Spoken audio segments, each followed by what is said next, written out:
আচ্ছা, তো এখানে উদাহরণ 9 কি বলছে দেখো, 8128 সংখ্যাটি যোগ সিদ্ধ সংখ্যা বা পারফেক্ট নাম্বার। পারফেক্ট নাম্বার কখন হয়? যদি এই যে আমরা সিগমা শিখছি, এই সিগমা এন এর মান যদি 2n এর সমান হয়, তাহলে সেটারে বলে পারফেক্ট নাম্বার। সিগমা এন এর মান যদি 2n এর সমান, অর্থাৎ সিগমা এন কি ছিল? সিগমা এন ছিল ভাজক গুলোর সমষ্টি। ভাজক গুলোর সমষ্টি, অর্থাৎ ভাজক গুলোর সমষ্টি সমান যদি 2 গুণ ওই সংখ্যা, যে সংখ্যার ভাজক যদি হয়, তাহলে সেটারে আমরা কি বলি? যোগসিদ্ধ সংখ্যা বা পারফেক্ট নাম্বার। তাহলে আমরা একটু 8128 এটার একটু ভাঙি।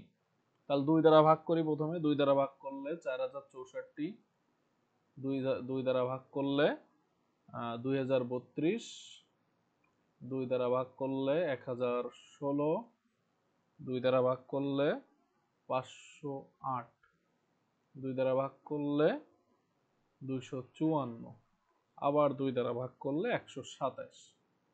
127 রে আর ভাঙা যায় না, খেয়াল করলে দেখবে 127 কে আর ভাঙা যায় না।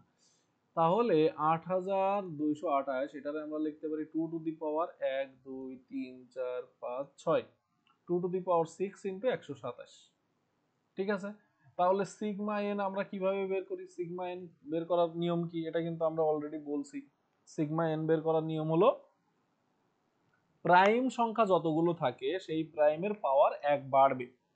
তাহলে এই 2 টু দি পাওয়ার 6 আছে, এটা হয়ে যাবে 2 টু দি পাওয়ার 7 মাইনাস 1, আর নিচে প্রাইম মাইনাস 1, প্রাইম মাইনাস 1। আর এখানে আছে কত? 127 আছে, তাহলে 127 এর পাওয়ার কত আছে?